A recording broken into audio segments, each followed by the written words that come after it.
అది ఈ రోజున రాష్ట్ర ఆత్మగౌరవాన్ని కానీ ప్రయోజనాలను కానీ ముందుకు తీసుకెళ్లకపోవడం వల్ల మేము బయటకు వచ్చాం. తెలుగుదేశం వర్గం కూడా జనసేనకి మద్దతు పలకవలసిందిగా మనస్ఫూర్తిగా కోరుకుంటా ఉన్నాం.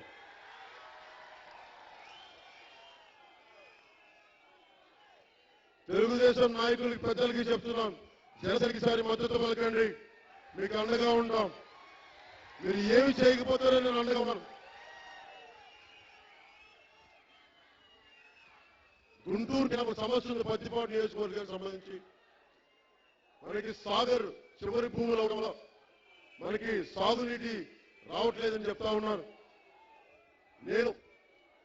నా దగ్గర శ్రీ రామ్మోహన్ రావు గారు లేరు,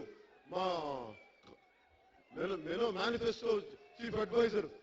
ఆయన గారు ఉండుంటే మీకు ఎగ్జాక్ట్ టైం చెప్పేవాడిని. నాకు తెలిసి ఈ గుంటూరు కెనాల్ని 18 నెలల్లో పూర్తి చేసి పెట్టాను మీకు.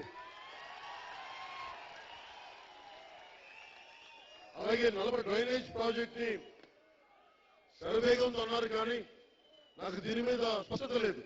ఒక్కసారి రేపో ఎల్లుండో మీకు డ్రైనేజ్ ప్రాజెక్ట్ ఎంత పరిస్థితులు అర్థం చేసుకుని మీకు సాధ్యమైనంత త్వరగానే ఆ డ్రైనేజ్ ప్రాజెక్ట్ కూడా నేను పూర్తి చేసి పెడతాను. జనసేన ప్రభుత్వం రాగానే నా క్లారిటీ ఉన్నవి వెంటనే చెప్పగలను, క్లారిటీ లేనివి మీకు నేను చెప్పి చేస్తాను.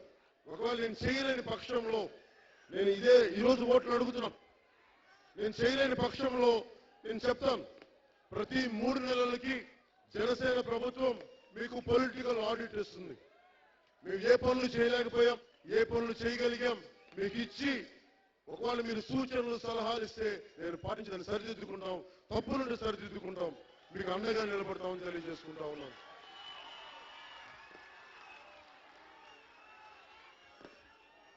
ఇప్పుడు మీ ముందుంది